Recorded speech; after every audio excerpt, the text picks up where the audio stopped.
June 25, 1876, the Montana Territory. Lieutenant Colonel George Armstrong Custer rides at the head of the 7th Cavalry Regiment, leading over 600 soldiers through rugged terrain along the Rosebud Creek. The summer sun beats down mercilessly. Dust clouds rise from thousands of hooves. These men have been marching for 2 weeks, searching for a massive gathering of Lakota, Cheyenne, and Arapaho people who refuse to report to their assigned reservations. Custer believes he's hunting a fleeing enemy. He has no idea he's riding straight into the largest Native American military force ever assembled on the Great Plains. By sunset that same day, 268 soldiers will lie dead on a hillside that will forever bear the name Custer's Last Stand. Not a single man from Custer's immediate command will survive to tell the story. The defeat will shock the nation during its centennial celebration and fundamentally alter the course of American expansion. This is the story of the Battle of Little Bighorn. Not the myth, not the legend. The historical reality of what happened on that brutal June day, when tactical brilliance met fatal overconfidence, when superior firepower faced overwhelming numbers, and when 1 hour of combat changed the fate of the American West forever. To understand Little Bighorn, we must first understand the America of 1876. The nation celebrated its centennial that summer. 100 years since independence. Philadelphia hosted the Centennial Exposition, showcasing American industrial might to the world. The Transcontinental Railroad, completed just 7 years earlier, now connected Atlantic to Pacific. Progress, expansion, and destiny dominated the national consciousness. But beneath the celebration lurked economic anxiety. The Panic of 1873 had plunged the country into depression. Banks failed, businesses collapsed, unemployment soared. The nation desperately needed new economic opportunities, new resources, new land to exploit. And there was land. Vast territories in the West, promised by treaty to native peoples, but coveted by railroad companies, mining interests, and settlers hungry for opportunity. The question wasn't whether the government would break its treaties. The question was when and how. President Ulysses S. Grant occupied the White House, a Civil War hero now mired in corruption scandals. His Indian policy wavered between attempted reform and naked aggression. Grant had initially supported the peace policy, appointing religious groups to manage reservations and supposedly protect native rights. But economic pressure and political reality made genuine peace impossible. The railroad companies particularly applied relentless pressure. The Northern Pacific Railway planned routes through treaty-protected native lands. Every mile of track meant profit. Every native presence meant delay. The railroads had money, lawyers, and political influence. The native peoples had only the words on increasingly worthless paper. This was the ideology of manifest destiny in its final, most brutal phase. The belief that American expansion across the continent was not merely inevitable but divinely ordained. That the land belonged to those who would civilize it through agriculture, industry, and European American settlement. That native peoples were obstacles to progress rather than human beings with legitimate claims to their ancestral territories. Against this backdrop, one region held particular significance: the Black Hills of Dakota Territory. The Fort Laramie Treaty of 1868 had established the Great Sioux Reservation, spanning present-day western South Dakota. The treaty specifically designated the Black Hills, Pahasapa, in Lakota, as native land for the absolute and undisturbed use and occupation of the Lakota people. The Black Hills held profound spiritual significance. The Lakota considered them sacred, the center of their world, the dwelling place of spirits. But spirituality alone wouldn't have protected them. In 1874, the government sent an expedition into the Black Hills, ostensibly to survey for a fort location. The expedition's commander? Lieutenant Colonel George Armstrong Custer. His mission? Officially reconnaissance. His actual purpose? gold prospecting. And they found it. Custer's geologists discovered gold deposits throughout the Black Hills. Newspapers screamed the headlines, "Gold, gold in the Black Hills." Within months, thousands of prospectors flooded into territory explicitly guaranteed by treaty to the Lakota. The government made a half-hearted attempt to remove the trespassers. It failed. The economic pressure proved too great. So the government changed tactics. If they couldn't keep white prospectors out, they'd simply take the land legally. In September 1875, government commissioners arrived at the Red Cloud Agency to negotiate purchase of the Black Hills. They offered $6 million for territory. Valued at 10 times that amount, the Lakota chiefs refused. The commissioners returned to Washington and reported failure. The government's response revealed its true intentions. On December 6, 1875, the Commissioner of Indian Affairs issued an ultimatum. All Lakota living off reservation must report to their agencies by January 31, 1876, or be considered hostile and subject to military action. January 31st, in the dead of a Dakota winter. For people scattered across hundreds of miles of territory, with buffalo herds to hunt, camps to move, and no interest in government deadlines. Many didn't receive the message at all. Others received it, but considered it absurd report to reservations in the middle of winter, abandoning winter camps and hunting grounds. The demand was designed to fail. And when it failed, the government had its justification for war. The non-treaty Lakota and their Cheyenne allies weren't leaderless bands of raiders. They were organized communities with sophisticated leadership and clear purpose. Two men particularly embodied their resistance: Sitting Bull and Crazy Horse. Sitting Bull, whose Lakota name Tatanka Egotanka meant Buffalo Bull, who sits down, was approximately 45 years old in 1876, a hunk Papa Lakota chief.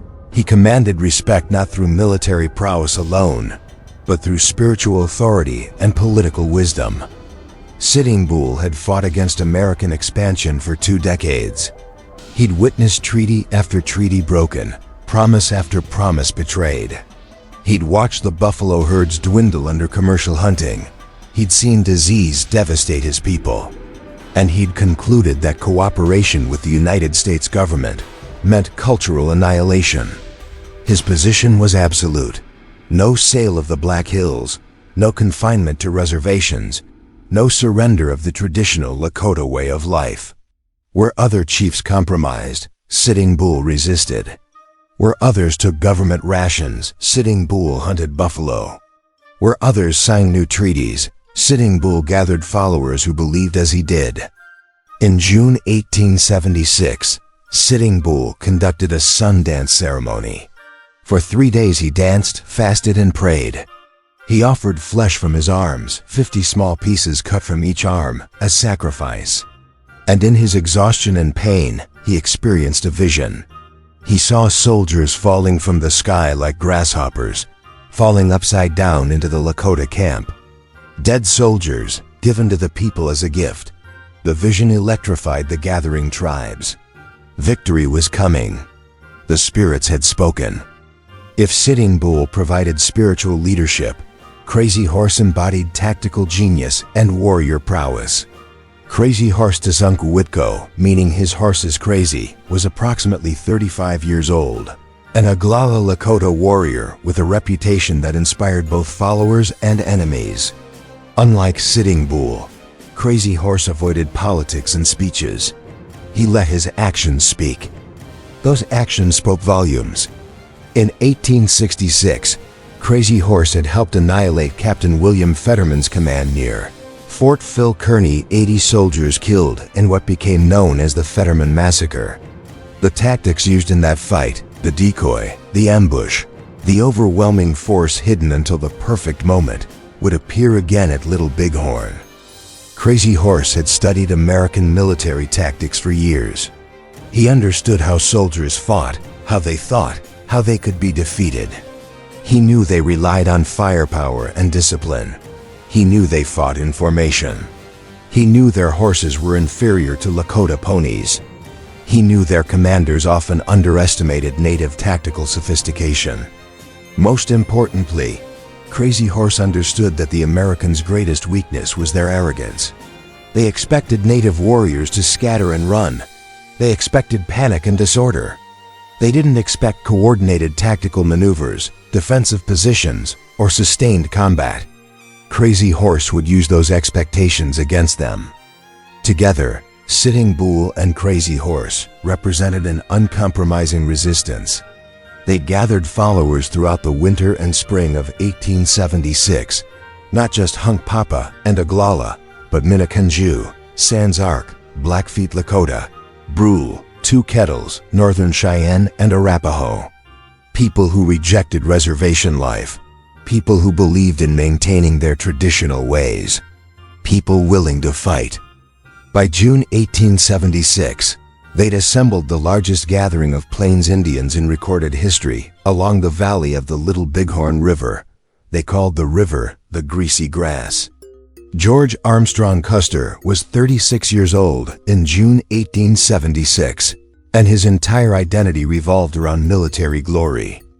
During the Civil War, Custer had achieved the rank of Brevet Major General at age 23, the youngest general in the Union Army. He'd cultivated a flamboyant image, long golden hair flowing over his shoulders, crimson necktie, velvet jacket, brass buttons gleaming. He led cavalry charges with reckless courage, often at the front of his troops rather than safely behind. His tactics worked barely. Custer's units suffered higher casualties than other cavalry commands, but they won victories. At Gettysburg, at Yellow Tavern, during the Appomattox campaign, Custer's name appeared in dispatches and newspapers. He became famous, and he loved fame. After the war came crushing disappointment. The Army shrank dramatically. Officers lost their wartime ranks. Custer reverted from Major General to Lieutenant Colonel, commanding the 7th Cavalry Regiment on the frontier. The assignment must have felt like exile, from glory to garrison duty, from national attention to prairie obscurity. Custer hungered to reclaim his prominence. He wrote magazine articles about his exploits. His wife Elizabeth worked tirelessly promoting his reputation. Custer even harbored political ambitions, possibly eyeing a presidential run. But he needed something to propel him back into the spotlight. He needed a victory. The 1876 campaign offered that opportunity. A major Indian war, national attention, the chance for glory. But Custer faced obstacles beyond the tactical situation. First, he'd recently testified before Congress about corruption in the Indian Bureau, implicating Secretary of War William Belknap and embarrassing President Grant personally. Grant was furious. He initially refused to let Custer join the campaign at all. Only intervention by Custer's immediate superior, General Alfred Terry, secured Custer's participation, but Grant's anger meant Custer had something to prove. Second, Custer knew he wasn't the only column in the field. Colonel John Gibbon commanded forces from Fort Ellis, moving eastward. General George Crook led troops from Fort Fetterman, moving northward. If any column found the Lakota camp first and won the battle, that commander would claim the glory. Custer feared being too late more than he feared being overwhelmed. This fear shaped every decision he would make on June 25th. When scouts warned the Lakota camp was larger than expected, he ignored them. When offered Gatling guns as reinforcements, he refused them, believing they'd slow his march. When advised to wait for the other columns to converge, he dismissed the suggestion. Custer had spent a decade on the frontier fighting Plains Indians. In his experience, native warriors avoided pitched battles. They scattered when confronted by organized cavalry. They protected their families rather than standing and fighting. Victory meant catching them before they could flee. This experience had created a fatal blindness. Custer genuinely believed 600 cavalry could defeat any native force they encountered, not through superior tactics, but because native warriors wouldn't stand and fight. He was spectacularly wrong. The Army's campaign plan seemed logical on paper. 3 columns converging on the Lakota bands from different directions, trapping them between converging forces. General Alfred Terry commanded the Dakota Column, moving west from Fort Abraham Lincoln. This column included Custer's 7th Cavalry plus infantry and Gatling guns, about 950 soldiers total. Colonel John Gibbon commanded the Montana Column, moving east from Fort Ellis with about 450 men. General George Crook led the Wyoming Column, moving north from Fort Fetterman with over 1,000 troops. On paper, coordinated movement would trap the Lakota between 3 forces totaling nearly 3,000 soldiers. In reality, coordination proved impossible. The columns operated hundreds of miles apart across unmapped terrain. They had no wireless communication, no real-time intelligence, no ability to coordinate movements precisely. Each commander operated independently, receiving broad strategic guidance, but making tactical decisions based on local conditions and individual judgment. This created a critical vulnerability. One column might engage a larger force than anticipated without support from the others. On June 17th, exactly that happened. General Crook's column encountered Crazy Horse and approximately 1,500 warriors at Rosebud Creek. The battle lasted 6 hours. Crook couldn't advance. His Crow and Shoshone scouts prevented complete disaster, but Crook withdrew to his supply camp, effectively removing his column from the campaign. But Terry and Custer didn't know this. They had no idea Crook had been fought to a standstill. They didn't know the Lakota had demonstrated willingness to fight a sustained battle against superior numbers. They didn't know the pattern was changing. Terry's plan called for coordinated convergence on the suspected Lakota position, near the Little Bighorn River. Gibbon's column would approach from the north. Custer's 7th Cavalry would swing south, then approach from the southeast. Together they would trap the Lakota against the Bighorn Mountains. On June 21st, Terry met with Custer and Gibbon aboard the steamboat Far West. They reviewed the plan. Terry gave Custer written orders that have sparked controversy ever since. Terry's orders were discretionary. They suggested an approach route. They recommended Custer scout thoroughly. They emphasized the importance of preventing the Lakota from escaping. But they didn't absolutely forbid Custer from attacking if he found the enemy. And in that discretion lay catastrophe. Terry concluded the meeting by saying, "Custer, I don't know what to say for the last." Custer smiled and replied, "Say whatever suggests itself to your mind." Terry hesitated, then said, "Use your own judgment and do what you think best if you strike the trail. Do what you think best." Custer left the meeting convinced he had freedom to act independently. And when opportunity presented itself, he would seize it without hesitation, without waiting, without considering that this time might be different. The 7th Cavalry Regiment marching toward the Little Bighorn was not the elite force American myth would later portray. On paper, the regiment should have fielded about 750 soldiers across 12 companies. In reality, Custer commanded approximately 647 men, some companies significantly under strength, with illness, desertion, and detached duty reducing numbers. The regiment's 12 companies were designated A through M, skipping J to avoid confusion with I. Each company ideally contained about 60 men commanded by a captain, with lieutenants as subordinate officers. In practice, company strength varied from 35 to 55 men.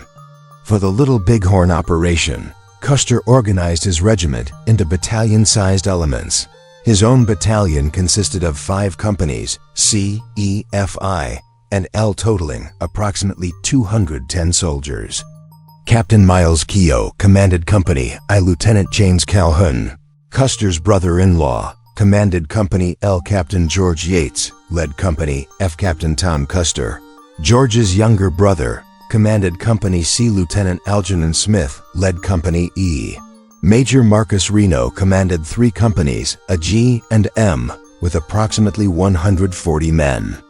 Captain Frederick Benteen, the regiment's senior captain and Custer's rival, commanded 3 companies D, H, and K with about 125 soldiers.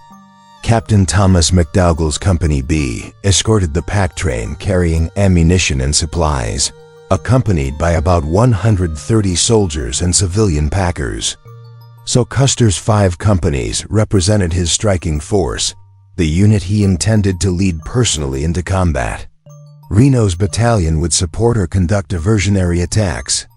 Benteen's battalion would scout to prevent enemy escape. McDougall's group would protect vital supplies. The plan required all elements to coordinate and support each other.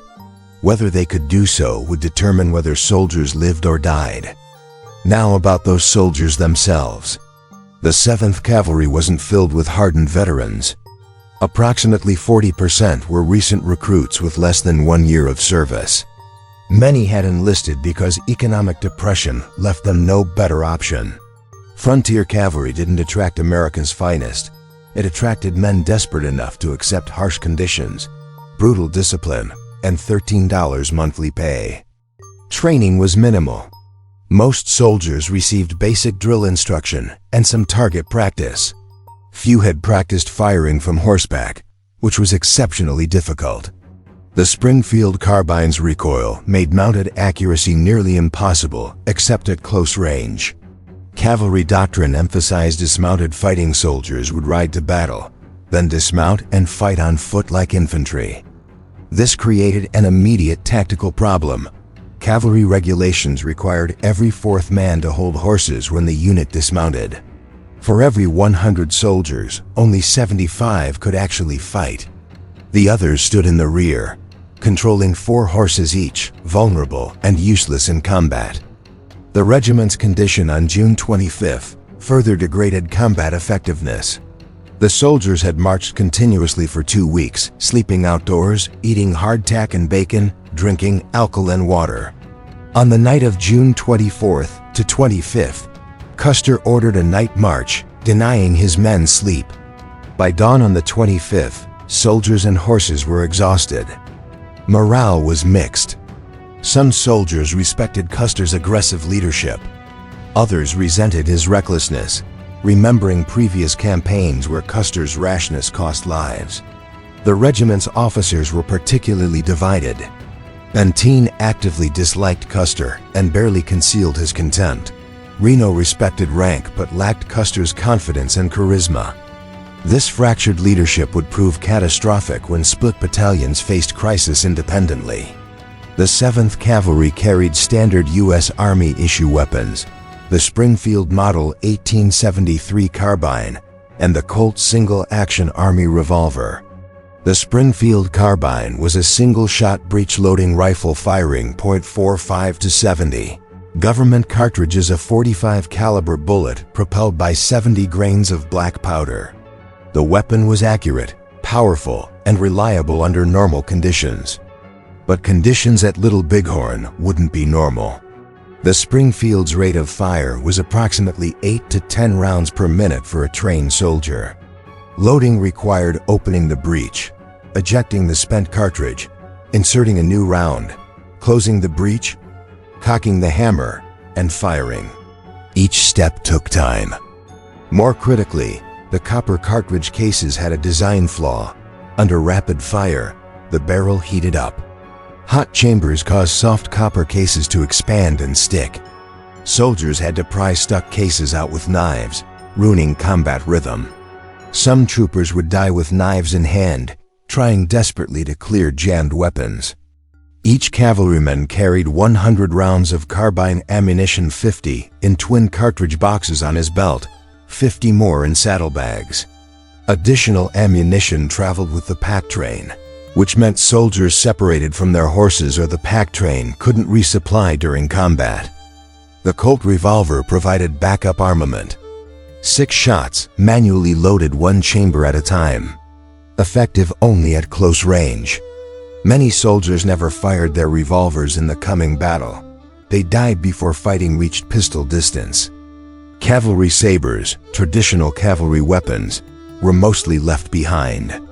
Plains Indian warfare emphasized mobility and long-range combat. Sabers were heavy, cumbersome, and useless against mounted archers or riflemen. Custer had ordered sabers left at Fort Abraham Lincoln.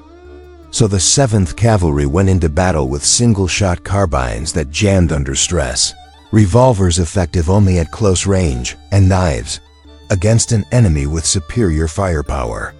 The gathering along the Little Bighorn River in June 1876 represented something unprecedented in Plains Indian history. Multiple tribes and bands unified under common purpose, creating the largest native military concentration ever assembled. Exactly how many people gathered there remains debated. Native oral histories and later testimony suggest between 7,000 and 10,000 people total: men, women, children, and elders. Of these, approximately 1,500 to 2,000 were warriors capable of fighting. These weren't random individuals. They represented distinct tribal groups, each with its own leadership, each camped in its own circle along the river valley. The Hunkpapa Lakota, led by Sitting Bull and Gall, formed the largest single group, perhaps 400 warriors. Their circle anchored the southern end of the village. The Oglala Lakota, under Crazy Horse, contributed approximately 350 warriors. The Minneconjou Lakota provided another 200. Sans Arc Lakota added 150. Blackfeet Lakota, Brule Lakota, and Two Kettles Lakota contributed smaller but significant numbers. The Northern Cheyenne, traditional allies of the Lakota, camped at the northern end of the village, about 200 warriors. A small Arapaho band added perhaps 50 more. This wasn't a military force in the European sense. There was no supreme commander, no unified chain of command, no formal coordination. Each band operated independently under its own leaders. Warriors fought when and how they chose. No one could order them into battle. But that apparent chaos concealed sophisticated tactical understanding. Lakota and Cheyenne warriors had fought American soldiers for years. They understood military tactics, weapons capabilities, and psychological vulnerabilities. They knew how to use terrain, how to coordinate movement, how to overwhelm isolated forces. And they had superior weaponry. Modern archaeological evidence reveals that Lakota and Cheyenne warriors carried an impressive arsenal. Yes, many still used traditional weapons, bows, lances, war clubs. But a significant number possessed firearms, including modern repeating rifles. The Winchester Model 1866 and Model 1873 rifles were particularly prized.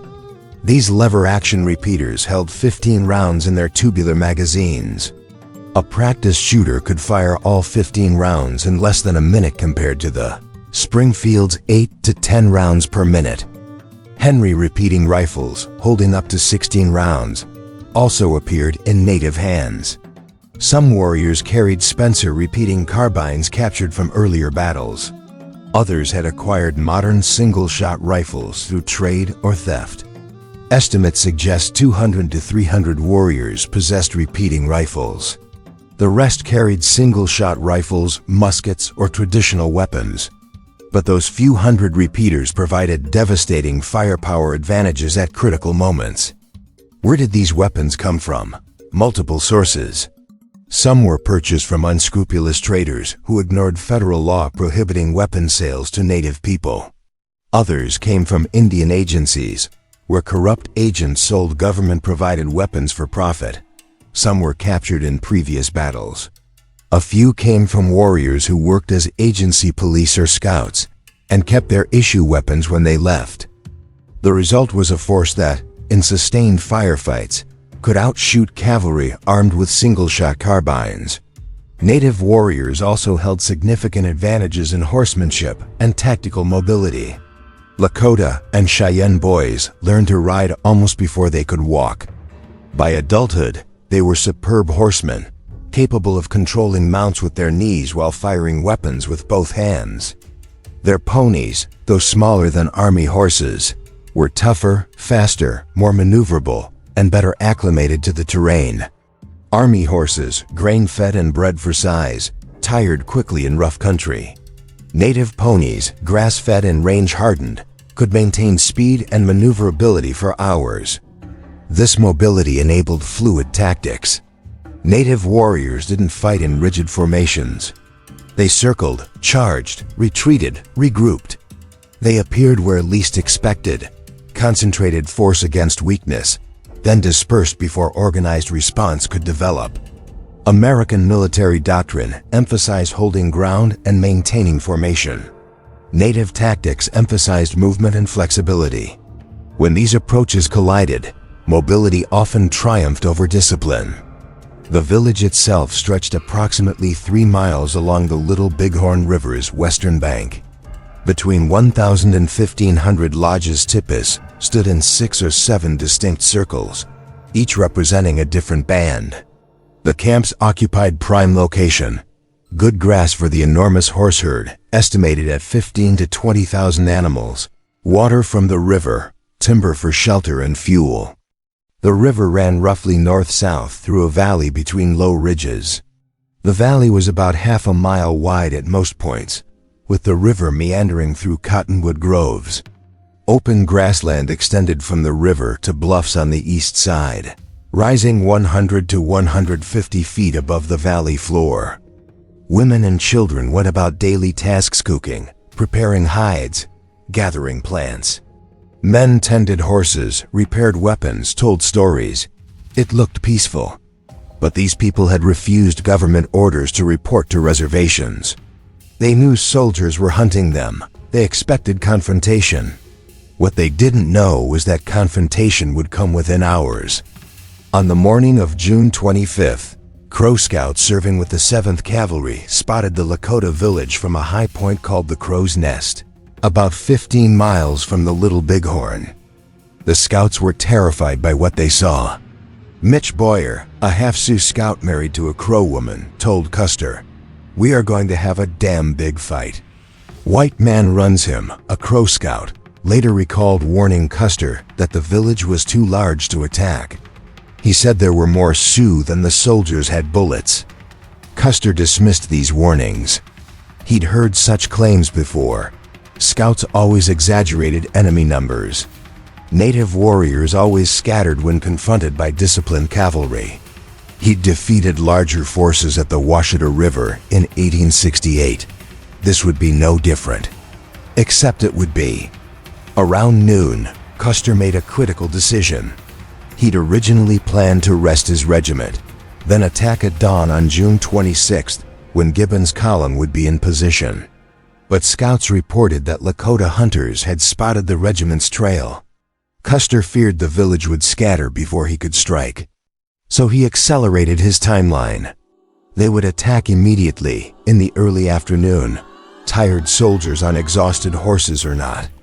At approximately 12:15 p.m., Custer divided his regiment.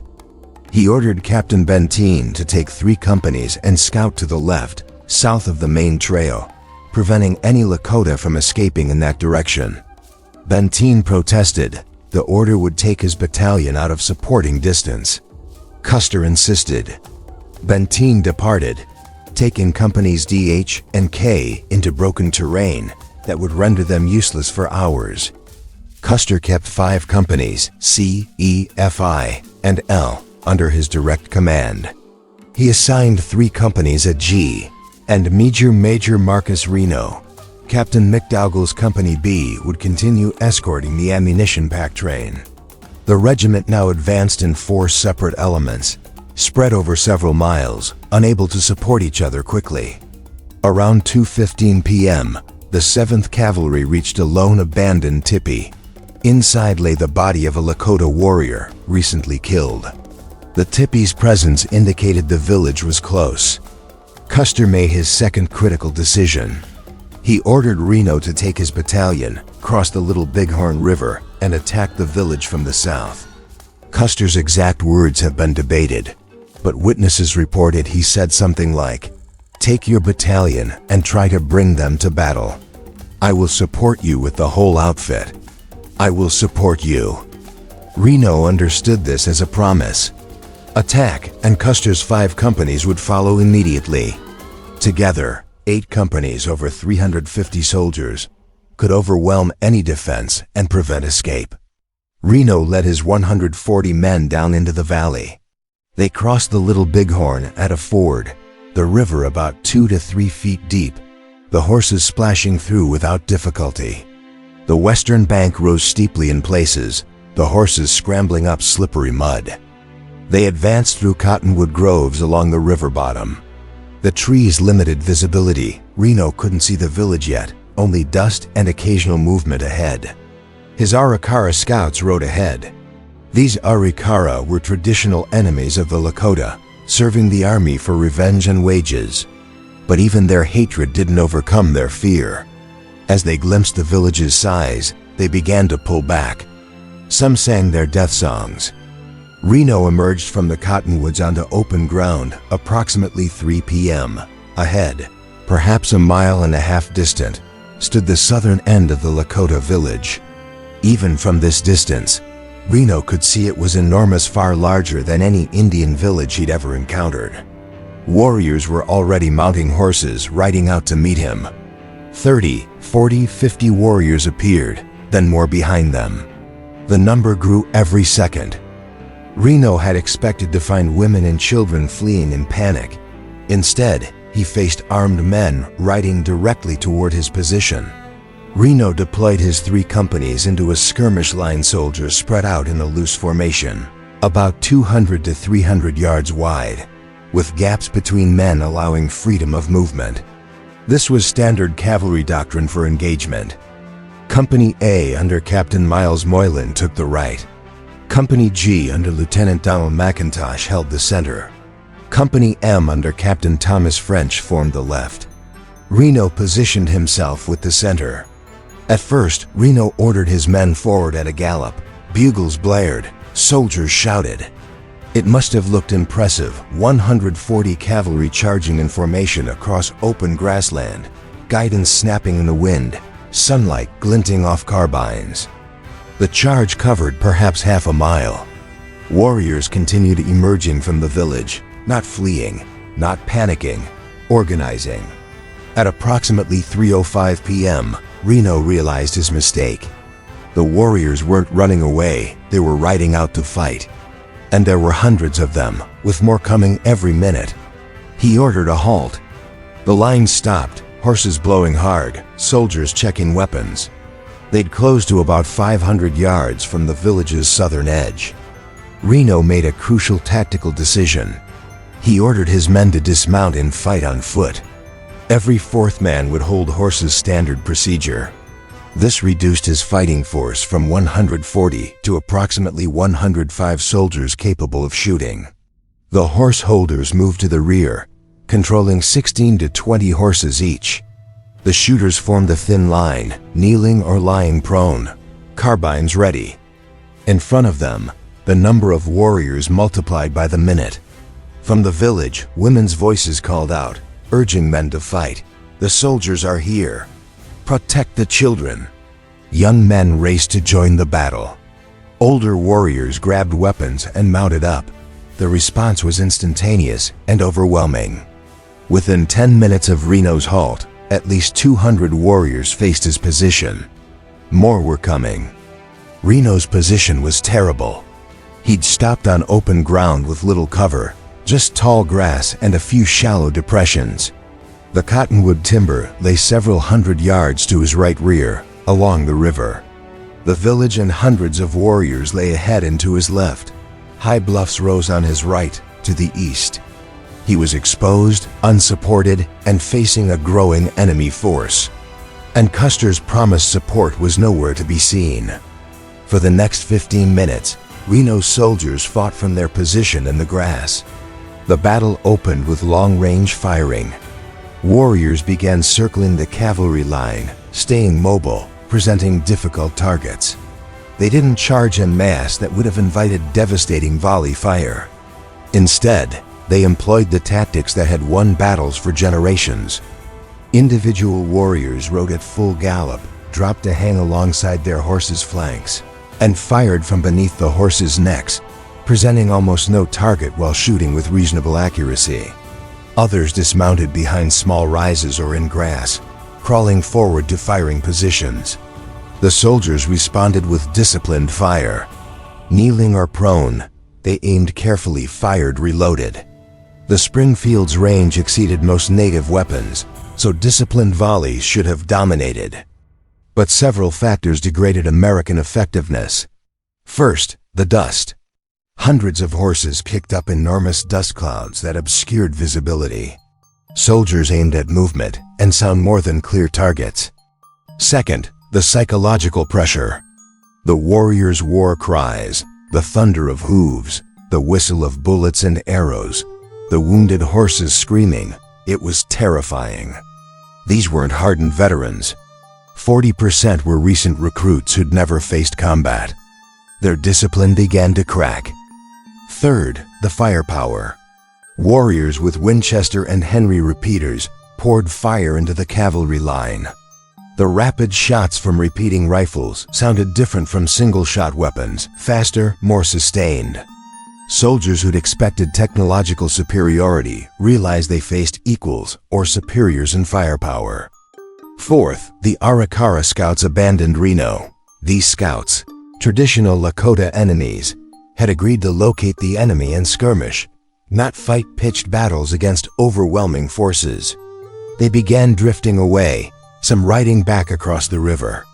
Their departure reduced Reno's effective force and signaled to watching Lakota that even their enemies recognized this battle as unwinnable. Fifth, and most critically, the warriors were flanking Reno's line. Lakota and Cheyenne warriors didn't fight in rigid formations. They flowed like water, finding weak points, exploiting gaps. Warriors began working around both ends of Reno's skirmish line, threatening to surround him entirely.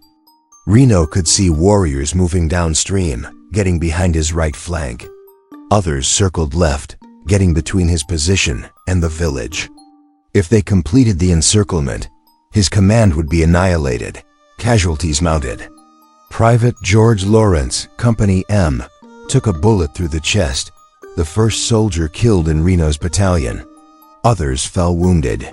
Horses screamed and collapsed, shot by increasingly accurate fire. The volume of incoming fire intensified every minute. At approximately 3:25 p.m., scouts reported warriors moving through the timber to Reno's right rear. If warriors occupied that timber in force, they could cut off Reno's retreat route entirely. Reno's earlier confidence evaporated. This wasn't the expected easy victory. This was a disaster unfolding. Where was Custer? Where was the promised support? Reno had no way to know that Custer was miles away, moving north along the bluffs, completely out of supporting range. He had no way to know Benteen was even farther south, scouting empty terrain. He knew only that warriors were about to surround him, his men were dying, and he had to act immediately or lose his entire command. At approximately 3:30 p.m., Reno made the decision that would haunt him for the rest of his life. He ordered withdrawal to the timber along the river. Not a retreat, he called it a tactical movement to better ground. But to his soldiers, it was a retreat under fire, and retreats could easily become routes. To your horses. The order passed down the line. Soldiers scrambled back to the horseholders, mounted up, and spurred toward the cottonwood grove several hundred yards away. But Reno failed to organize the movement properly. He didn't establish a rear guard. He didn't keep companies in formation. He just ordered movement, and movement became flight. The warriors saw the soldiers break formation and run. That triggered an immediate, aggressive pursuit. Hundreds of warriors surged forward, sensing victory, pressing the attack. The dash to the timber became chaos. Soldiers galloped desperately toward the trees. Warriors fired into the retreating mass. Soldiers fell from saddles. Horses stumbled and went down. The organized battle line dissolved into a mob of terrified men trying to reach cover. Reno reached the timber and attempted to establish a defensive position among the trees. The cottonwoods provided some cover, and the brush created obstacles for mounted attack. If he could rally his men here, they might hold until support arrived. But the timber position had fatal flaws. It was a narrow strip of trees, perhaps 50 to 100 yards wide and 400 yards long, bordered by the river on one side and open ground on the other. Warriors could infiltrate through the brush. Soldiers couldn't see what was happening 20 yards away. Command and control became nearly impossible, and the warriors pressed their attack relentlessly. For approximately 10 minutes, brutal close-range combat raged through the cottonwood timber. Warriors dismounted and advanced through the thick brush, using trees for cover, firing at point-blank range. The tight vegetation negated the cavalry's range advantage. Combat occurred at distances measured in yards, not hundreds of yards. Soldiers tried to form defensive positions behind fallen logs and in brush. Officers shouted orders that couldn't be heard over gunfire. Companies intermingled. Organization collapsed. The timber's density created a nightmare tactical situation. A soldier might fire at movement 10 yards away and have no idea if he hit anything. Warriors infiltrated gaps in the thin defensive line. Wounded men screamed for help that couldn't reach them through the brush. Reno attempted to maintain control, riding through the timber, shouting orders, trying to rally his men. But the situation deteriorated by the second. Then disaster. Bloody Knife, an Arikara scout positioned near Reno, took a bullet through his head. The bullet shattered his skull, spraying blood and brain matter directly into Reno's face. Reno reeled back, shocked, covered in gore. The psychological impact was devastating. He'd been splattered with a man's brains at point-blank range. The image, the sensation, broke something in him. Later testimony would describe Reno as stunned after Bloody Knife's death, unable to make coherent decisions. Whether from shock, fear, or combat stress, Reno's effectiveness as a commander ended in that moment. Around 3:40 p.m., Reno made another catastrophic decision. He ordered abandonment of the timber position and retreat across the river to the bluffs on the eastern side. But again, he failed to organize the withdrawal. He didn't designate a rear guard. He didn't ensure wounded men could be evacuated. He just ordered everyone to your horses and led a dash toward the river ford. What followed was slaughter. Soldiers burst from the timber and galloped toward the river, 600 yards across open ground. Warriors who'd been engaging in the timber immediately mounted up and pursued. The chase turned into a running battle. Warriors rode alongside fleeing soldiers, firing at close range. Soldiers who'd lost their horses tried to run on foot. They didn't make it. Troopers tumbled from saddles, shot or clubbed from their mounts. Lieutenant Donald McIntosh, commanding Company G, fell near the timber edge. Warriors surrounded and killed him. His body would be found with multiple wounds. Dr. James DeWolf, the battalion surgeon, rode toward the river. A warrior shot him from his horse. He died in the grass, medical kits scattered nearby. At least 15 to 20 soldiers died in this stretch of ground between timber and river. Their bodies lay where they fell, scattered across 400 yards of grassland. The survivors reached the river and plunged in. The Little Bighorn ran 2 to 3 feet deep at the ford. The current swift but not overwhelming. Panicked horses splashed through, soldiers clinging to saddles or swimming alongside. But the far bank presented a new obstacle. The eastern bank rose steeply in places nearly vertical, 8 to 10 feet high. Horses struggled to climb the muddy slope. Some slid back into the water.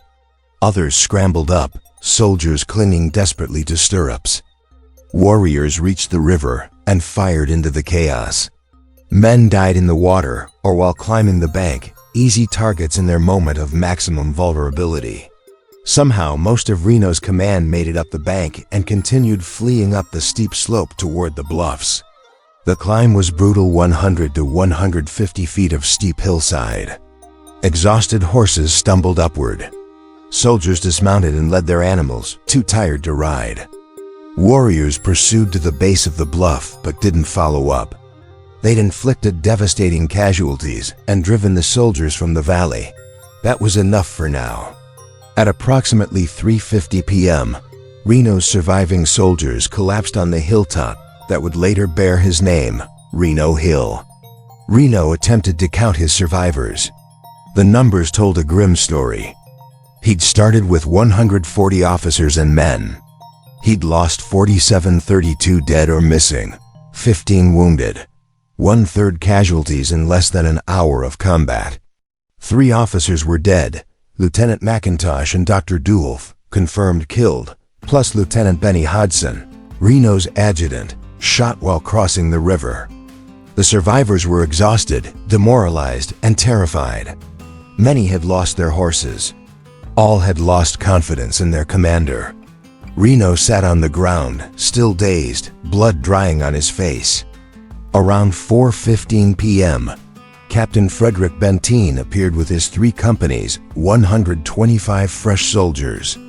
Benteen had spent hours scouting empty terrain to the south, finding nothing. He'd received a message from Custer, brought by trumpeter John Martin, ordering him to come on. Big village, be quick. Bring packs. But Benteen didn't hurry. He'd brought his battalion to Reno's position at a walk, taking his time. Whether from contempt for Custer or simple tactical prudence, Benteen arrived slowly. His arrival strengthened Reno's position, but raised urgent questions. Where was Custer? What was happening? Should they move to support him? They could hear heavy firing from the north miles away, toward the far end of the village. That had to be Custer engaging the enemy. But how? With what forces? Captain Thomas Weir, commanding Company D, urged immediate movement north to support Custer. Reno refused. His men were shattered, his ammunition running low. He needed to consolidate, reorganize, defend what he had. Benteen supported Reno's caution. Moving toward heavy firing without knowing the situation could lead to another disaster. So they stayed put, establishing a defensive perimeter on Reno Hill while gunfire thundered in the distance. They had no way to know that while they debated, George Armstrong Custer and every man with him were already dying. When Custer divided his regiment at approximately 12:15 p.m. on June 25th, he kept 5 companies under his direct command, C, E, F, I, and L. These companies represented his elite striking force. Company C was commanded by his younger brother, Captain Tom Custer, twice awarded the Medal of Honor during the Civil War. Company E was led by Lieutenant Algernon Smith. Company F followed Captain George Yates, one of Custer's most loyal officers. Company I answered to Captain Miles Keogh, an Irish-born veteran with extensive combat experience. Company L obeyed Lieutenant James Calhoun, Custer's brother-in-law, married to his sister Margaret. This battalion numbered approximately 210 men, the largest of the 3 combat elements. Custer clearly intended to strike the decisive blow personally. After sending Reno forward to attack the village from the south, Custer led his battalion north along the bluffs east of the Little Bighorn. He stayed on high ground, maintaining visibility over the valley while remaining out of direct contact with the enemy. The route followed a ridgeline roughly parallel to the river, perhaps 3/4 of a mile to a mile from the water. From this elevated position, Custer could observe Reno's advance and the village's layout. At approximately 2:30 p.m., Custer's battalion reached a high point later named Weir Point. From here, Custer got his first clear view of the entire Lakota village. What he saw should have terrified him. The village stretched for miles along the river valley. Not dozens of lodges, but hundreds, perhaps over 1,000 tipis arranged in multiple circles. Thousands of horses grazed nearby. Smoke from hundreds of fires rose in the still air. This was exponentially larger than any native village Custer had encountered in his frontier career. The numbers implied a fighting force far exceeding anything his regiment could handle. Witnesses later reported that Custer seemed momentarily stunned by the village's size. Adjutant William Cook reportedly said, "Oh, by God, Custer, there's hundreds of them." But if Custer experienced doubt, he didn't voice it or act on it. Instead, he continued north, still following the high ground, still moving away from Reno's developing battle. Custer's movements between 2:30 and 3:15 p.m. remain partially mysterious because no one from his immediate command survived. We can reconstruct his route from trail evidence, native testimony, and archaeological finds, but his thinking remains largely opaque. The most likely explanation is that Custer planned to circle north, strike the village from an unexpected direction, and trap the Lakota between his force and Reno's. This was classic Custer tactics, the same approach he'd used successfully at the Washita River in 1868. Attack from multiple directions simultaneously, prevent escape, achieve total victory. But this assumed the Lakota would behave as they had at Washita, panicking, fleeing, defending families rather than standing to fight. That assumption was catastrophically wrong. Around 3:15 p.m., Custer dispatched his final message to the outside world. He ordered trumpeter John Martin to ride back and find Captain Benteen with an urgent message. Adjutant Cook scribbled the note, "Benteen, come on, big village. Be quick, bring packs. P.S. Bring packs." The urgency was clear. Custer wanted Benteen's battalion, and critically, the ammunition packs immediately. This suggests he recognized he'd need all available firepower for what was coming. Martin departed, the last man to leave Custer's command alive. As Martin rode south, he looked back and saw Custer's battalion moving down toward the river at a place later called Medicine Tail Coulee. They were descending toward a ford, apparently intending to cross and strike the village directly. Martin never saw them again. Medicine Tail Coulee was a dry creek bed cutting through the bluffs down to the Little Bighorn, providing a natural route from the high ground to the river level. Custer's battalion followed this coulee downward, moving single file or in columns of two because the ravine was too narrow for wider formation.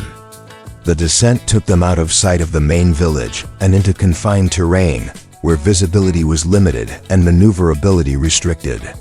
This was dangerous ground for cavalry, unable to form battle lines, vulnerable to ambush, committed to a single axis of advance. They reached the river around 3:30 p.m. The ford at Medicine Tail Coulee was shallow enough to cross on horseback, the water perhaps 2 feet deep. On the far side, open ground led toward the village, perhaps a mile distant. But warriors were already responding. When Custer's movement became visible, Lakota and Cheyenne warriors raced to intercept. The village's northern circles, Cheyenne, and some Oglala bands were closest. Warriors from these camps reached the ford quickly. Among them rode Crazy Horse. Crazy Horse understood immediately what Custer intended: cross the river, attack the village's northern end while Reno pressured from the south. Standard American tactics, predictable and preventable. Crazy Horse deployed approximately 40 to 50 warriors at the ford. Not enough to stop Custer if he committed to forcing the crossing, but enough to make that crossing costly and buy time for reinforcements. The warriors took positions on the west bank and in the riverside brush, creating a killing zone at the ford. Any soldiers entering the water would face concentrated fire at close range. Custer had two choices: force the crossing with casualties or find another route. Some soldiers did enter the water. Companies C and E, under Tom Custer and Algernon Smith, apparently attempted to cross. Warriors opened fire. Soldiers fell from their horses. Wounded men floated downstream. The horses panicked in the water, some refusing to advance into the hail of bullets. The crossing became chaos. The soldiers who'd made it partway across retreated back to the east bank. Several bodies were later found in and near the ford, clear evidence of a failed crossing attempt. Faced with this resistance, Custer made a critical decision. Rather than force the ford at high cost, he would withdraw up out of the coulee and seek an alternative position. Perhaps another ford downstream. Perhaps high ground from which to dominate the battlefield. perhaps a defensive position until Benteen arrived with reinforcements. We'll never know exactly what Custer intended, because he never explained it to anyone who survived. What we know is that around 3:40 p.m., Custer's battalion withdrew from Medicine Tail Coulee and moved north, climbing back up toward the ridge system that would bear witness to their final moments. Custer's battalion climbed away from the river, moving northeast along a ridgeline later called Battle Ridge or Custer Ridge. The ridge ran roughly parallel to the river, elevated perhaps 150 to 200 feet above the valley floor. It provided good observation, but little cover, just rolling terrain with scattered sagebrush and occasional depressions. As Custer moved north along this ridge, his situation deteriorated catastrophically. Warriors from the village poured toward his position. Not dozens, not hundreds, but over 1,000 warriors began converging on the ridge. The defeat of Reno had freed hundreds of warriors who'd been engaged in the southern fight. They now rushed north toward the new threat. Sitting Bull remained in the village, organizing defenses and protecting the women and children. But Crazy Horse rode north, leading Oglala and Cheyenne warriors in a sweeping movement designed to cut off Custer's escape routes. Gall, a Hunkpapa war leader whose family had been killed during the initial exchanges, led hundreds of Hunkpapa warriors in a furious assault from the south and east. He just helped drive Reno across the river. Now he brought that momentum and rage against Custer's exposed flank. Two Moon, a Cheyenne leader, brought his warriors from the village's northern end, moving to block Custer from the west. The tactical situation was simple and terrible. Custer had approximately 210 soldiers on exposed high ground, and between 800 and 1,500 warriors were surrounding them from all directions. Modern archaeology has revealed the precise deployment of Custer's companies across the ridgeline. The evidence cartridge cases, bullets, artifacts, and bone fragments shows how Custer attempted to establish a defensive position. He placed Company L, under his brother-in-law Calhoun, on high ground at the southern end of the position, the point now called Calhoun Hill. This was the right flank, the anchor point. Calhoun's 40 men established a skirmish line facing south and east, the direction Gall's warriors were approaching from. Company 1, under Captain Keogh, deployed northwest of Calhoun Hill, providing depth to the right flank and covering the gap between Calhoun and the main position. Companies C, E, and F moved to higher ground farther north, the area that would become Last Stand Hill. Custer positioned himself here with his headquarters staff, his brothers Tom and Boston Custer, his nephew Armstrong Reed, and Adjutant Cook. The deployment formed a rough L shape or T shape, with Calhoun's company anchoring the south, Keogh's company in the middle, and Custer's 3 companies at the northern high point. It wasn't a bad defensive position in theory. The high ground offered fields of fire. The separated company positions created defensive depth. If they could maintain ammunition supply and discipline, they might hold until reinforcements arrived. But several factors made the position untenable. First, it was too large for 210 men to defend adequately. The perimeter stretched perhaps half a mile, creating gaps warriors could infiltrate. Second, there was no water. The river lay half a mile away and hundreds of feet below. Men and horses were already exhausted and thirsty from hours of marching. Fighting in summer heat without water would quickly degrade effectiveness. Third, the terrain offered limited cover. Unlike Reno's timber position, this ridgeline had almost no natural protection. Soldiers would have to create cover using dead horses and what little topography existed. Fourth and most critically, Custer's force was massively outnumbered and already surrounded. Even as the soldiers took position, warriors were closing in from all sides, cutting off escape routes, preparing for overwhelming assault. The battle began in earnest around 4 p.m. when warriors launched coordinated attacks against Custer's defensive positions. Gall directed the assault against Calhoun Hill from the south and southeast. His warriors advanced using terrain features for cover: small ravines, sagebrush, slight rises in the ground. They didn't charge in massed formation, but infiltrated closer in small groups. The pattern of cartridge cases found at Calhoun Hill reveals how the fight developed. Initially, soldier cartridges are spread in an organized skirmish line, soldiers firing from prone or kneeling positions at advancing warriors. The spacing suggests discipline and organization. But warrior cartridges cluster in positions much closer than expected, suggesting they got within 100 yards or less before the final assault. The volume of warrior cartridges dramatically exceeds soldier cartridges, evidence of the firepower advantage repeating rifles provided. Lieutenant James Calhoun attempted to hold his position for perhaps 15 to 20 minutes.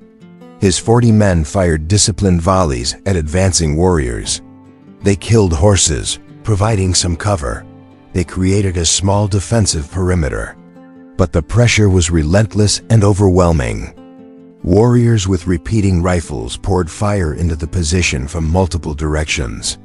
The rapid-fire capability of Winchester and Henry rifles created a psychological effect beyond their actual casualties. The sound of sustained, rapid fire made the attack seem even larger than it was. Soldiers' Springfields began to malfunction. The heat of rapid fire caused copper cartridge cases to expand and jam in hot chambers. Men desperately tried to pry stuck cases out with knives. Those precious seconds of fumbling with jammed weapons created fatal vulnerabilities. Around 4:15 p.m., warriors began their final assault on Calhoun Hill.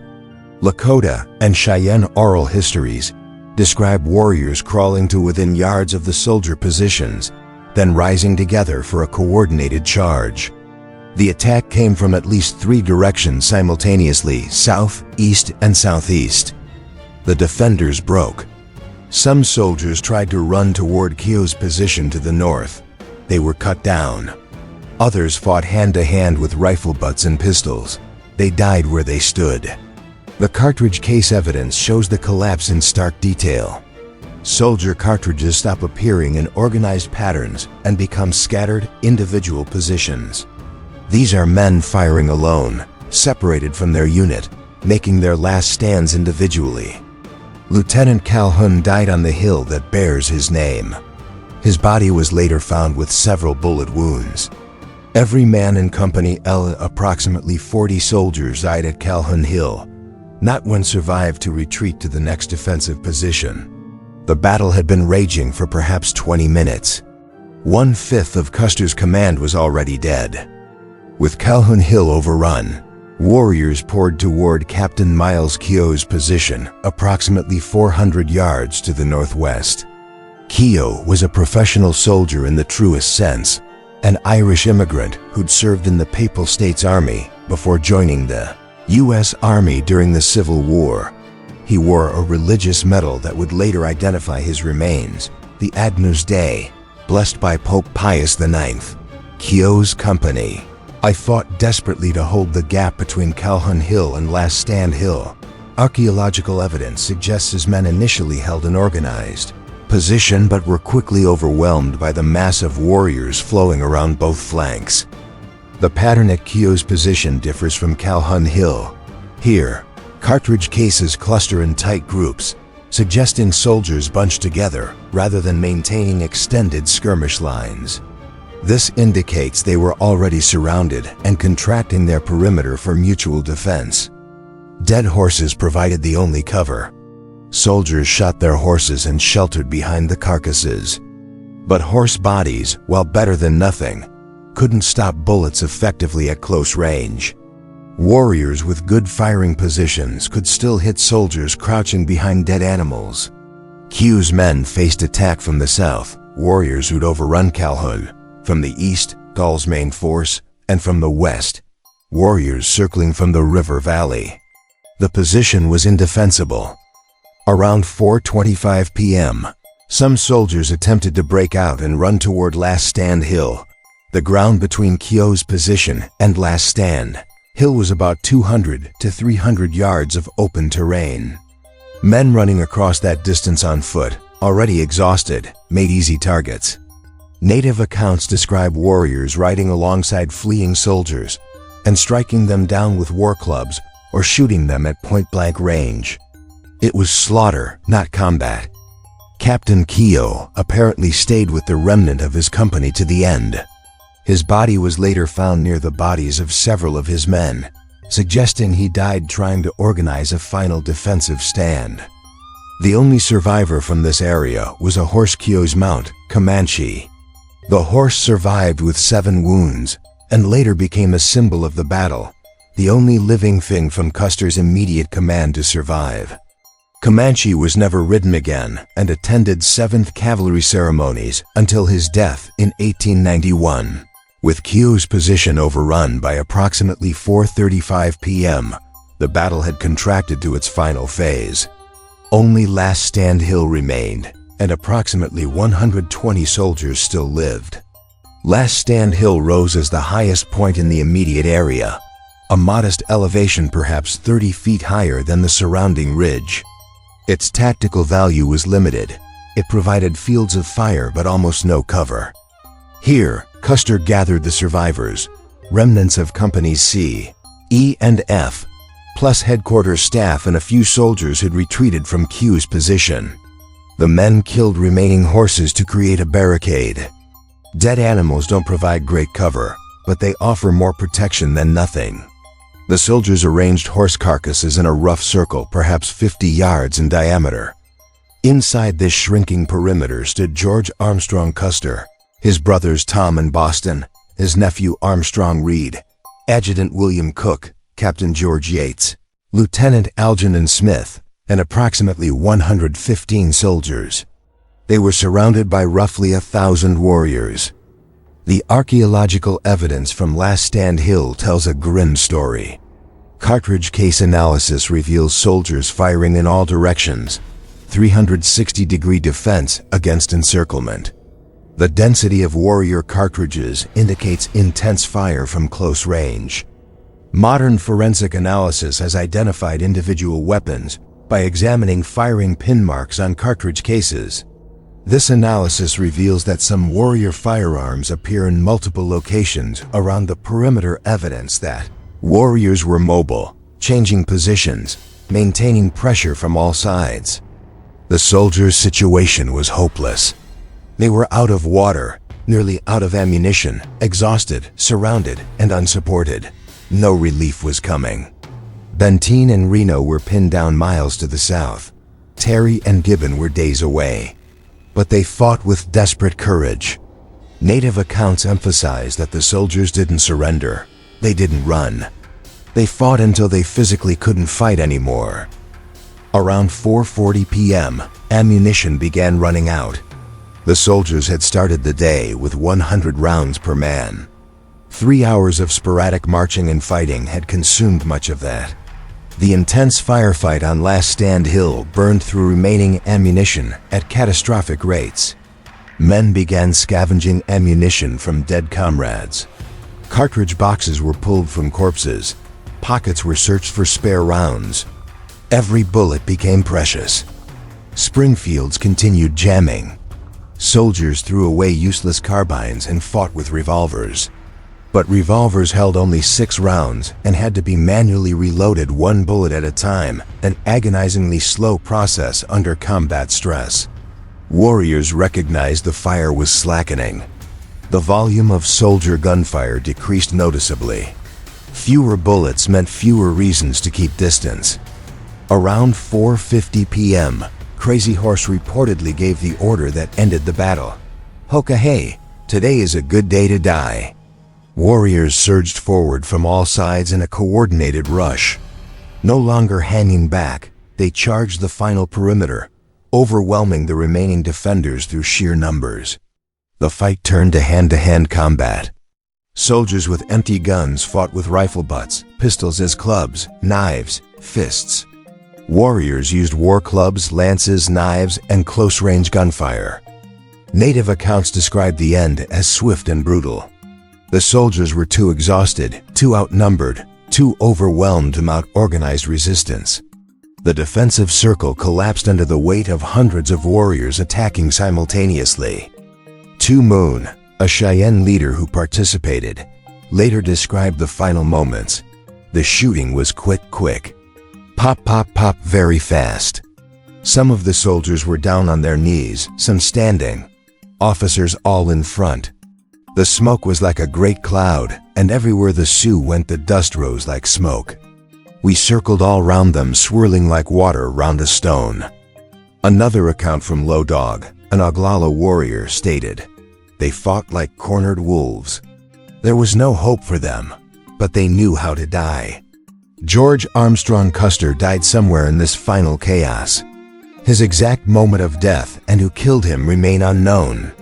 Native tradition holds that no one specifically claimed killing Custer, either out of respect for a brave enemy or because no single warrior could claim credit in such a confused melee. Custer's body was later found near the top of Last Stand Hill, along with his brothers and several officers. He had 2 bullet wounds, one in the left chest, one in the left temple. The temple wound may have been fatal, or it may have been fired after death. Forensic analysis cannot determine which came first. His body was not mutilated, unlike most of the others. This special treatment has sparked various theories. Some suggest warriors recognized him and respected his courage. Others believe his short-cropped hair made him unrecognizable as the famous long hair. Still others think the Cheyenne women who ritually mutilated many bodies simply hadn't reached him yet when the decision was made to leave the battlefield. By approximately 5 p.m., the shooting stopped. 268 soldiers lay dead across the ridgeline. Not a single man from Custer's immediate command survived. It was total annihilation. After the fighting stopped, warriors and women from the village moved across the battlefield. They collected weapons, ammunition, uniforms, horses, everything of value. The soldiers' Springfield carbines and Colt revolvers were particularly prized. Uniforms provided fabric for clothing. Horses augmented already large herds. They also performed ritual mutilations on many of the bodies. This practice horrified Americans who later saw the results, but it had specific cultural meaning. Mutilation prevented enemies from entering the afterlife whole, serving as posthumous vengeance and spiritual protection. However, not all bodies received this treatment. Archaeological evidence suggests approximately 64 bodies were not mutilated. Custer's body was among them. So were some others who may have been recognized as brave fighters worthy of respect. One Cheyenne woman, Kate Bighead, later claimed she recognized Custer and prevented his mutilation because he'd once been kind to her people. Another woman allegedly pierced Custer's ears with a sewing awl so he would hear better in the afterlife, reference to his broken promise to never fight the Cheyenne again after the 1868 Washita battle. The warriors didn't linger on the battlefield. By evening, they returned to the village to mourn their own dead and prepare for the soldiers who would inevitably come seeking revenge. Lakota and Cheyenne casualties are difficult to determine precisely. Warrior culture emphasized downplaying losses, and bodies were removed from the battlefield before army forces arrived. Estimates range from 40 to 100 warriors killed. Sitting Bull later said the fight cost more than we could afford to lose. While Custer died on Last Stand Hill, Reno and Benteen's combined command established defensive positions on Reno Hill, about 4 miles to the south. The position was far from ideal.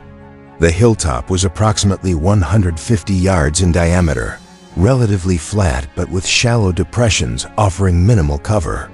The slopes provided some defensive advantage, but the position lacked water. The river flowed 600 yards away and 150 feet below. Benteen's arrival with 3 fresh companies and ammunition increased total strength to about 375 soldiers, plus civilian packers and scouts. Around 4:30 p.m., Captain Thomas McDougall arrived with Company B and the pack train, adding another 130 men and critically important ammunition supplies. This concentration created a defensible force, over 500 soldiers with adequate ammunition. But it also created problems. 500 men and their horses consumed water at enormous rates. In summer heat, dehydration would quickly degrade combat effectiveness. The defensive perimeter took shape through frantic effort. Soldiers used knives, tin cups, pieces of hardtack boxes, anything available to scrape shallow entrenchments in the hard ground. They killed exhausted or wounded horses and arranged the bodies as breastworks. Ammunition boxes and pack saddles created additional protection. Around 4:45 p.m., soldiers on Reno Hill heard intense firing from the north. The volume and duration indicated a major engagement. That had to be Custer. Captain Thomas Weir, commanding Company D, couldn't stand the waiting. Around 5:15 p.m., either with or without explicit permission from Reno, Weir led his company north toward the sound of firing. Weir advanced about a mile before reaching a high point now called Weir Point. From there, his men could see the valley and Last Stand Hill area in the distance, perhaps 2 to 3 miles away. They saw dust clouds, movement, but couldn't distinguish details. By the time they arrived, the fighting at Last Stand Hill was ending or had ended. Then Weir's lookout saw something terrifying. Hundreds of warriors were leaving the Custer fight area and riding south directly toward Weir's isolated company. Weir had no choice. He ordered immediate retreat back to Reno Hill. His company galloped back, reaching the main position just ahead of the pursuing warriors. Around 6 p.m., warriors who'd annihilated Custer's command arrived at Reno Hill and began a second battle. The warriors approaching Reno Hill had just won a complete victory. Their blood was up, their confidence high. They destroyed Custer's entire command in barely an hour. Now they would finish Reno's survivors. But the tactical situation differed significantly from Custer's fight. Reno and Benteen had concentrated their force on defensible terrain. 500 soldiers with adequate ammunition could generate enormous defensive firepower. The hilltop position eliminated warriors' ability to use terrain for covered approaches. Any attack would have to cross open ground under direct fire. Warriors didn't use massed frontal assault tactics. That would play to the defenders' strengths. Instead, they employed mobile harassment, riding in close, firing, withdrawing, attacking from different angles. The intensity of fire from both sides was tremendous. Soldiers poured volleys into circling warriors. Warriors with repeating rifles maintained sustained fire into the hilltop. The sound was continuous, deafening thunder of hundreds of weapons. Casualties mounted on both sides. Soldiers in exposed positions were hit by long-range fire. Warriors who approached too close fell to disciplined volleys. The wounded from Reno's earlier fight suffered, particularly lying exposed in shallow depressions, unable to seek better cover, crying for water that couldn't be provided. But the warriors couldn't break through. The concentrated defensive fire was too heavy. Each assault wave achieved nothing beyond inflicting a few casualties before being driven back by volume of fire. As darkness approached around 8:30 p.m., the intensity decreased. Warriors pulled back, maintaining loose encirclement, but ceasing major attacks. The coming night would protect both sides. Soldiers couldn't see to shoot effectively. Warriors couldn't coordinate attacks. The shooting faded to occasional sniping. An eerie quiet settled over the battlefield, broken by the moans of wounded men and the occasional crack of a shot. Soldiers used the darkness to improve their positions. They deepened entrenchments, reinforced breastworks, redistributed ammunition, and attempted to treat the wounded with limited medical supplies. Dr. Henry Porter, the surviving medical officer, worked through the night with minimal equipment. He had morphine for pain, but little else. He couldn't properly treat serious wounds. Men with abdominal wounds or severed arteries would likely die regardless of care. The most agonizing shortage was water. Wounded men suffered terribly from thirst, begging for water that didn't exist. Some wounded would die more from dehydration than from their wounds. The night brought no rest, only anxiety, fear, and the sounds of the village celebrating victory. From Reno Hill, soldiers could hear the Lakota and Cheyenne village clearly. Drums beat rhythmically. Voices sang traditional songs, some of celebration, some of mourning. The sound was haunting and terrifying to soldiers who didn't understand the words, but recognized the emotion. What soldiers interpreted as victory celebration was actually a complex mix of emotions. Yes, the Lakota and Cheyenne had won a stunning victory, but they'd also lost warriors, brothers, sons, fathers, husbands.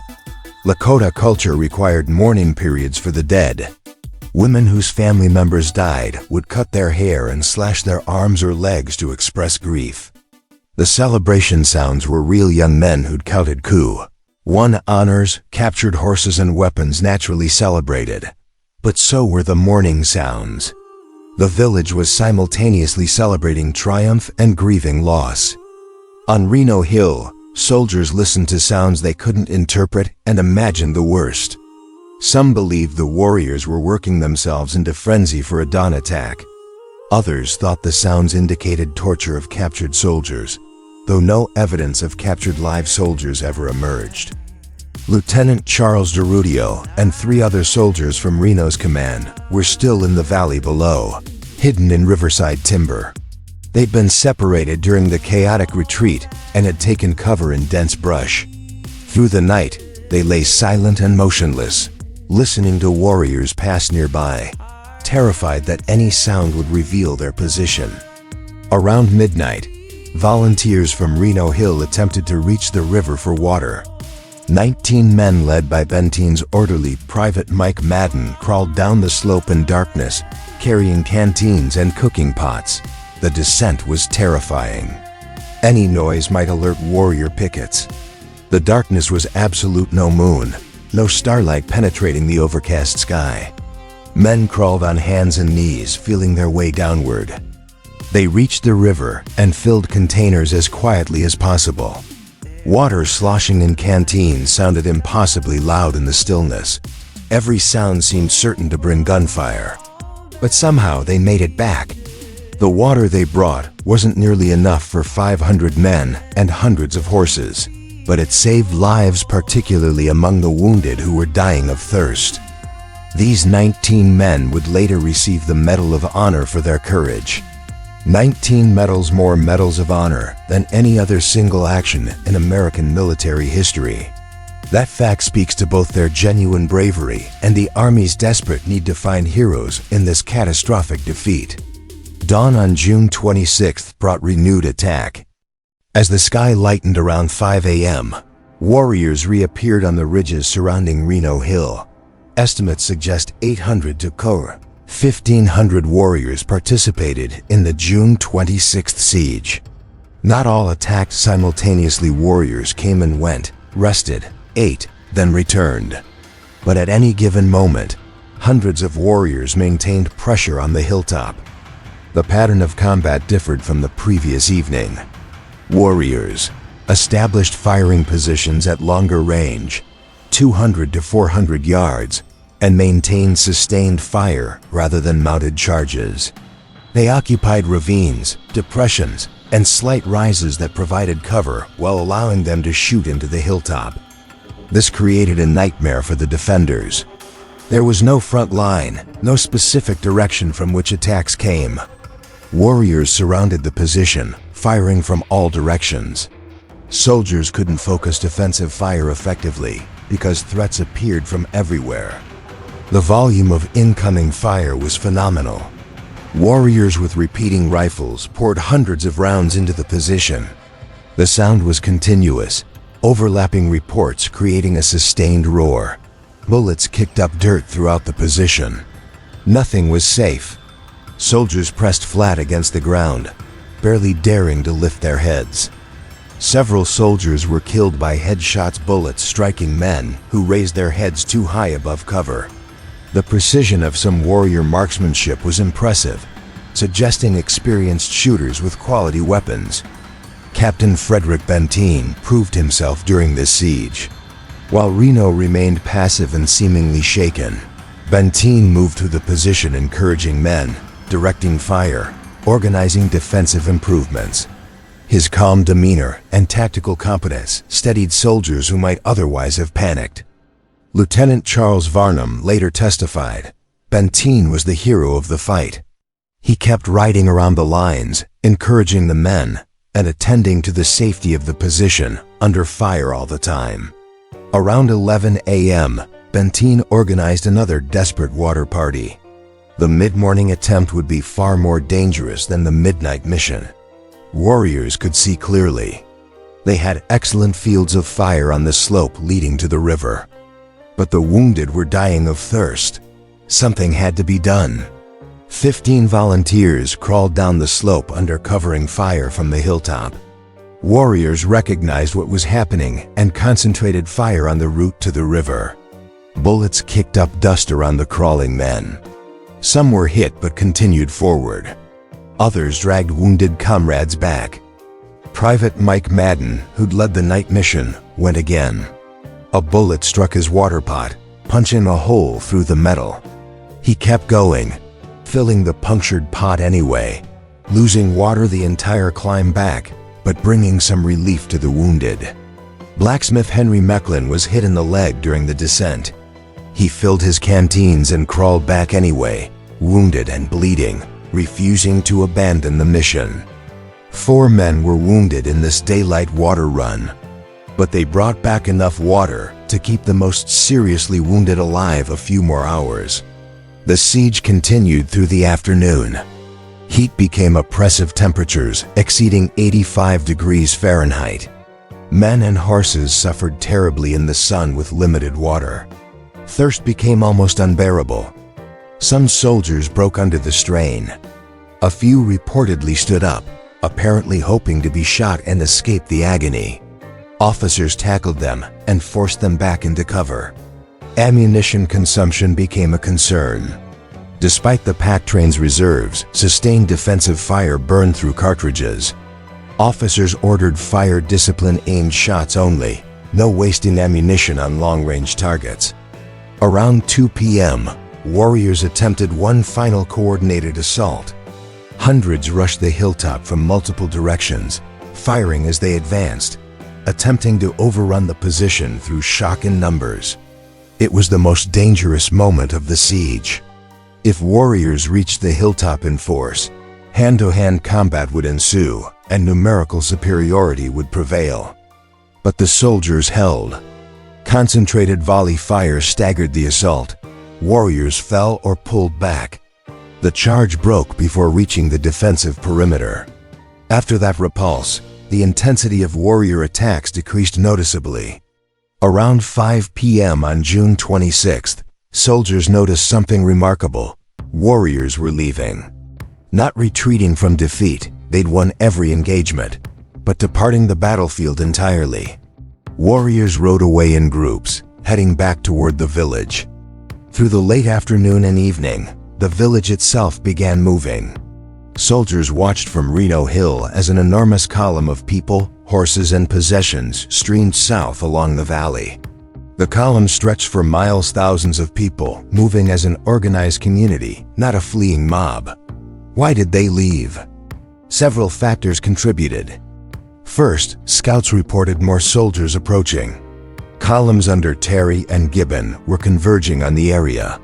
The Lakota and Cheyenne had won a great victory, but they couldn't fight the entire U.S. Army. Prudence dictated leaving before overwhelming force arrived. Second, the village needed to move for practical reasons. 10,000 people and 20,000 horses consumed enormous amounts of grass and wood. After several days in one location, resources were depleted. The village needed fresh grazing land regardless of military considerations. Third, and perhaps most importantly, this wasn't a war of conquest for the Lakota and Cheyenne. They fought to defend their way of life, not to annihilate the American army. They'd won decisively, inflicted devastating casualties, and demonstrated they wouldn't submit quietly. Further fighting served no purpose. By evening on June 26th, the siege effectively ended. A few warriors remained as rear guard, but the main force had departed with the village. On Reno Hill, exhausted soldiers barely dared to believe it. Was this a trick? Would attacks resume at dawn? They strengthened positions through another anxious night, expecting renewed assault. But June 27th dawned quiet. Around noon on June 27th, soldiers on Reno Hill saw dust clouds approaching from the north. Fresh terror gripped them, more warriors returning. Then they identified the column, U.S. Army forces under General Alfred Terry and Colonel John Gibbon. Relief at last. Terry's column approached cautiously, uncertain what they'd find. They'd heard heavy firing 2 days earlier, but hadn't known the outcome. Now they discovered Reno and Benteen's battered command barely holding together. Terry was shocked by what he saw. Officers and men gaunt with exhaustion and thirst. 53 dead from Reno's battalion. 60 wounded, many seriously.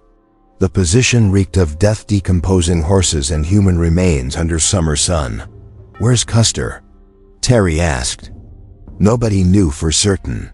Custer had gone north 2 days ago and hadn't been seen since. Heavy firing had been heard from that direction, but Reno's command had been too pressed to investigate. Terry organized patrols to search for Custer's command.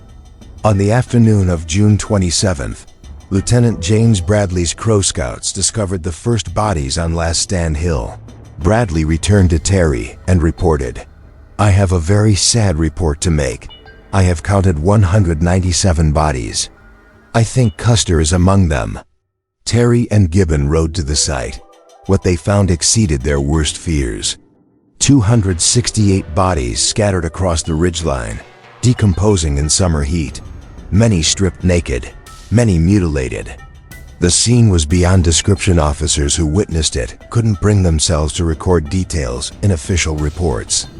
They identified Custer by process of elimination and some physical characteristics. His body was relatively intact compared to many others, though he'd been stripped. His distinctive appearance helped even in death. He was recognizable. Around him lay his brothers Tom and Boston, his nephew Armstrong Reed, Adjutant William Cook, Captain George Yates, Lieutenant Algernon Smith, Captain Miles Keogh, Lieutenant James Calhoun, every officer and man from his battalion. Total annihilation. Not a single survivor to tell the story. News of Custer's defeat reached the American public on July 4, 1876, Independence Day, the nation's centennial celebration. The timing could not have been worse. America was celebrating 100 years of independence with the Centennial Exposition in Philadelphia. Flags flew everywhere. Speeches proclaimed American greatness and inevitable progress. The mood was triumphant, optimistic, celebratory. Into this jubilation came devastating news. An American military force had been annihilated by native warriors. Not defeated, not forced to retreat, annihilated, every man dead. The nation reeled in shock. How could this happen? The United States possessed the most powerful military in the Western Hemisphere. Modern weapons, trained soldiers, unlimited resources. How could they lose to people the nation's ideology dismissed as primitive and inferior? Newspapers struggled to process the information. Initial headlines were skeptical. Unconfirmed reports of disaster. As details arrived, skepticism turned to horror. Massacre of Custer's command. Not a man left to tell the tale. Public reaction mixed grief, rage, and confusion. Custer had been famous, a Civil War hero, a romantic figure, a symbol of American courage. His death, combined with complete defeat, created cognitive dissonance. Heroes weren't supposed to lose. Progress wasn't supposed to fail. The media immediately began constructing narratives to explain the inexplicable. Some blamed Reno for cowardice, claiming he'd abandoned Custer. This narrative was unfair. Reno had followed orders and been defeated by superior forces, but it provided a convenient scapegoat. If Reno had fought harder, supported better, Custer might have won. The problem wasn't American military doctrine or Indian fighting capability. It was one officer's failure. Others blamed the Indians for fighting unfairly. Newspapers described the battle as a massacre or ambush, implying Custer had been deceived or tricked. This ignored the reality that Custer had attacked a known enemy position with inadequate intelligence. But acknowledging tactical sophistication among native warriors challenged fundamental assumptions about racial hierarchy. Still others blamed Washington politicians for inadequate military support. If only the Army had more soldiers, better weapons, unlimited funding, such disasters wouldn't occur. This narrative ignored that the 7th Cavalry had been adequately equipped for normal operations. They just faced extraordinary circumstances. Almost nobody blamed Custer himself.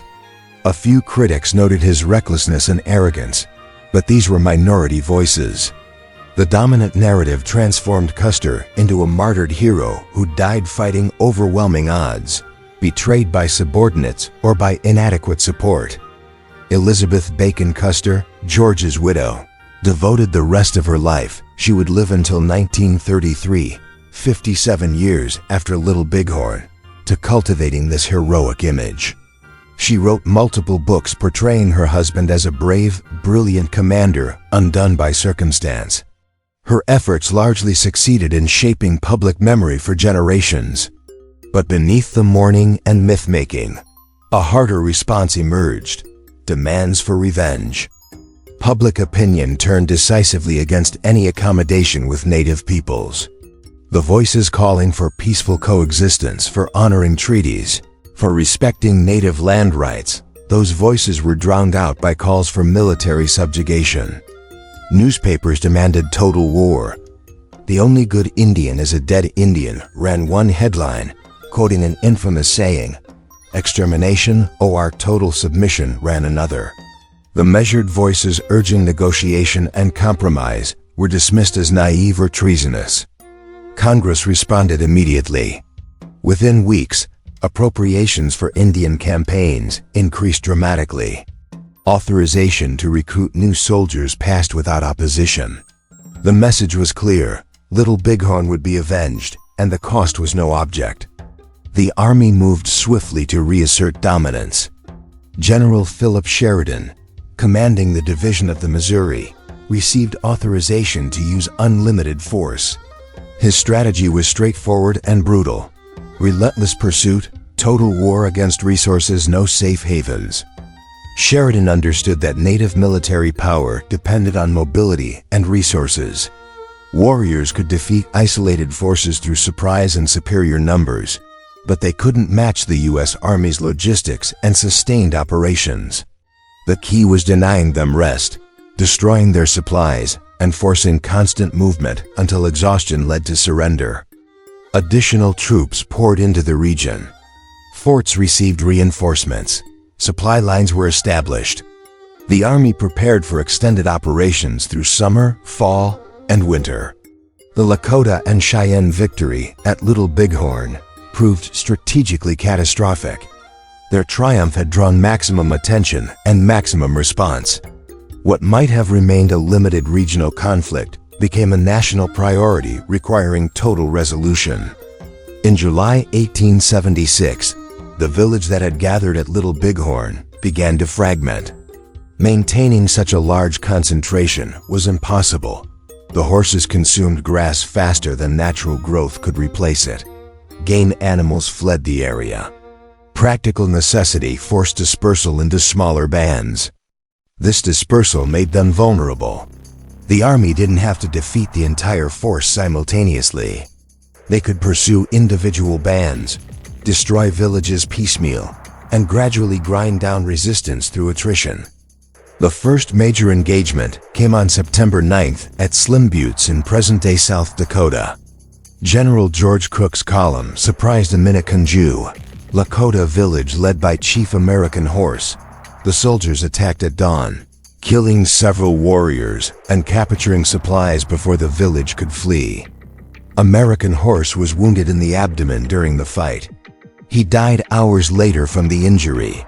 Before dying, he told his people, "The soldiers are too many. We cannot fight them all. We must make peace or die." The Slim Buttes fight wasn't a major military action, but it demonstrated the new reality. The Army could now find and attack Lakota camps. The initiative had shifted. In November, Colonel Ranalph Mackenzie struck the northern Cheyenne village of Morning Star, also called Dull Knife, in the Bighorn Mountains. Mackenzie's attack came in bitter cold, with snow on the ground. The assault was devastating. Soldiers destroyed over 200 lodges, killed dozens of people, and captured the horse herd, over 500 animals. The Cheyenne survivors fled on foot into the mountains in sub-zero temperatures, wearing summer clothing, without food or shelter. Many froze to death that night. Children died in their mothers' arms. Elders who couldn't keep walking collapsed in the snow. Of the roughly 700 people in the village, perhaps 40 died from cold and exposure in the immediate aftermath. The survivors stumbled toward Crazy Horse's camp, seeking refuge. But the destruction of their village effectively ended Cheyenne military resistance. Those who survived would surrender within weeks. In January 1877, General Nelson Miles engaged Crazy Horse's band at Wolf Mountain in Montana. The fight was inconclusive militarily, neither side won decisively. But the significance was psychological. Crazy Horse was being pursued in winter, when traditionally campaigns paused. There would be no respite, no safe season. More critically, Crazy Horse's people were starving. The buffalo herds had vanished, partly from natural migration, but largely from systematic extermination by commercial hunters. The Army had encouraged buffalo hunting specifically to destroy the Plains Indians' food base. By 1877, the strategy was succeeding. Without buffalo, winter survival became impossible. Traditional foods, dried meat, pemmican, couldn't be prepared. Hunting parties found empty plains. Children cried from hunger. Crazy Horse faced an impossible choice: fight until everyone starved, or surrender and accept reservation confinement. On May 6, 1877, Crazy Horse led nearly 900 people to Fort Robinson, Nebraska, and surrendered. The great warrior, undefeated in battle, acknowledged defeat through necessity. Crazy Horse's surrender didn't end well. Confined to the reservation, his presence worried military authorities who feared he might lead a breakout. On September 5, 1877, soldiers attempted to arrest him. A struggle ensued, and a soldier's bayonet pierced Crazy Horse's kidney. He died that night, barely 36 years old. His parents took his body and buried it in a secret location that remains unknown. Sitting Bull refused surrender longer than anyone else. When Crazy Horse submitted, Sitting Bull led his followers into Canada, seeking refuge beyond American reach. The Canadian government wasn't happy to host them. These were American problems, not Canadian responsibilities. But Canadian authorities didn't forcibly remove them either, creating an awkward diplomatic situation. For 4 years, Sitting Bull's band lived in Canadian exile. Life was hard. The buffalo were gone there too. Canadian authorities provided minimal support. The American government pressured Canada to expel them or facilitated their return. Gradually, Sitting Bull's followers drifted back across the border, hunger overcoming resistance. By 1881, only a few dozen remained with Sitting Bull. On July 19, 1881, Sitting Bull finally surrendered at Fort Buford, Dakota Territory. He handed his rifle to his young son and had the boy present it to the American commander, symbolically demonstrating that even the next generation was submitting. Sitting Bull spent 2 years as a prisoner of war at Fort Randall. Then he was confined to Standing Rock Reservation, where he remained until 1890. By late 1877, organized military resistance by Plains Indians had effectively ended. The battles were over. Tribes were forced onto reservations. The buffalo were gone. The traditional way of life was dying. But the government wasn't satisfied with military victory. They wanted cultural transformation. The reservation system confined native peoples geographically, but allowed some cultural continuity. People still spoke their languages, practiced ceremonies, maintained social structures. To many officials, this wasn't enough. True conquest required eliminating native culture entirely. This ideology found expression in the phrase "kill the Indian, save the man," coined by Captain Richard Pratt, founder of the Carlisle Indian Industrial School.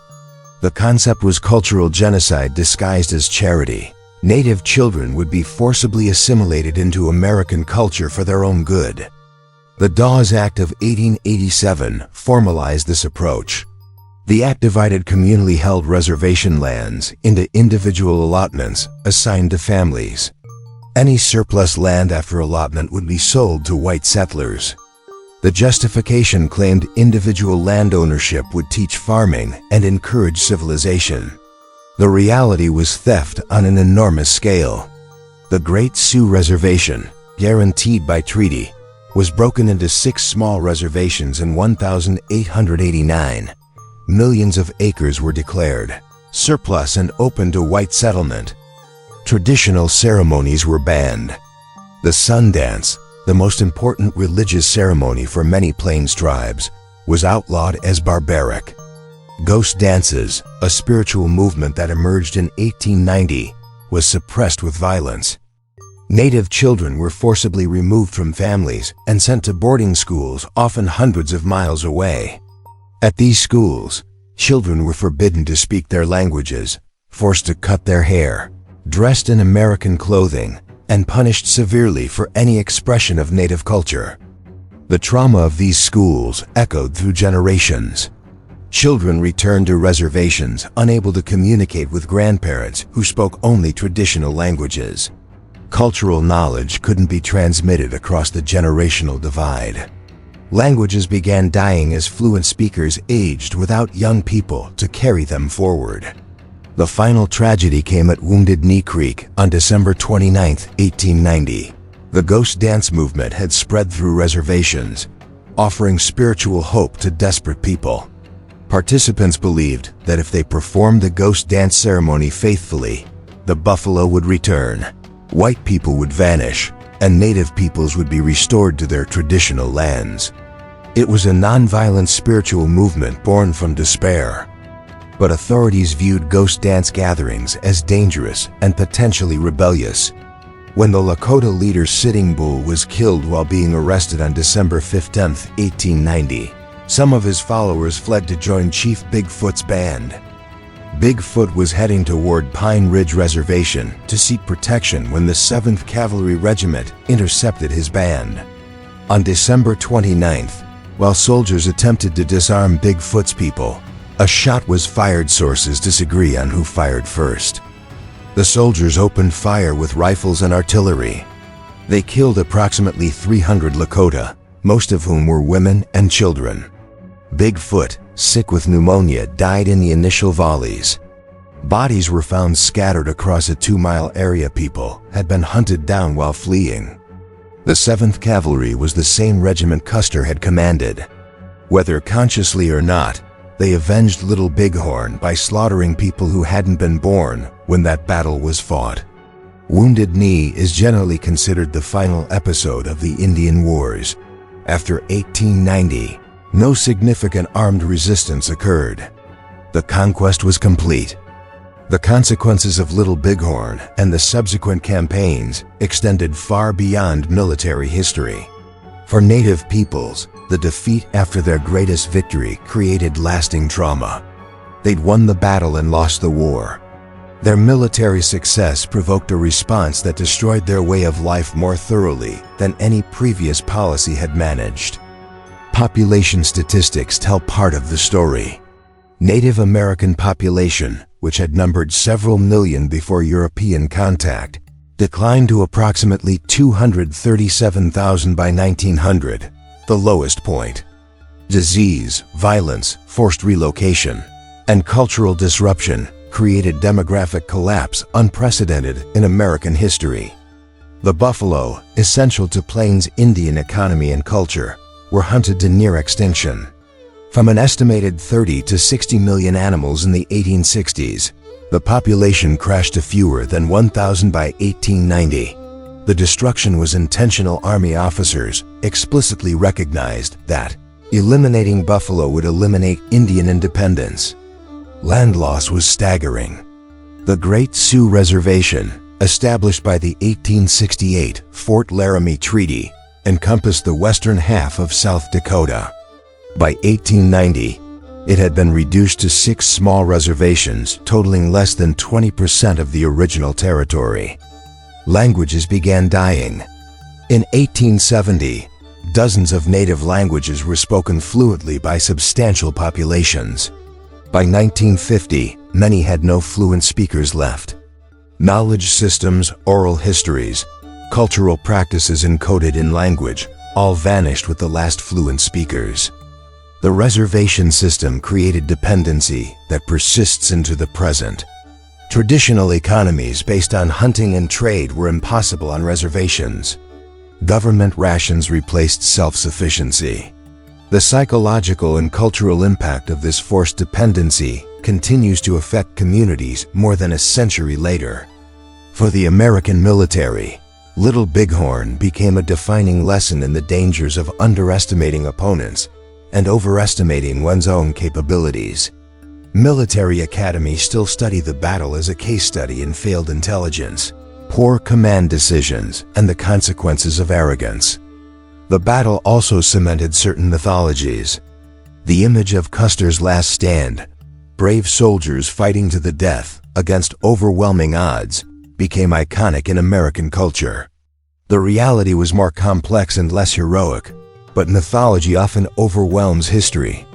Modern archaeological and forensic analysis has revealed what actually happened on Last Stand Hill, but the romantic myth persists in popular imagination.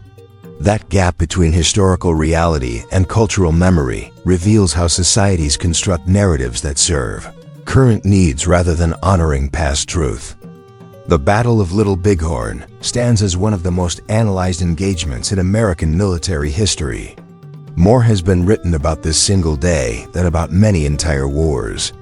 What makes it so enduringly fascinating? Perhaps because it represents the collision of two incompatible worldviews, two ways of life that couldn't coexist in the same space.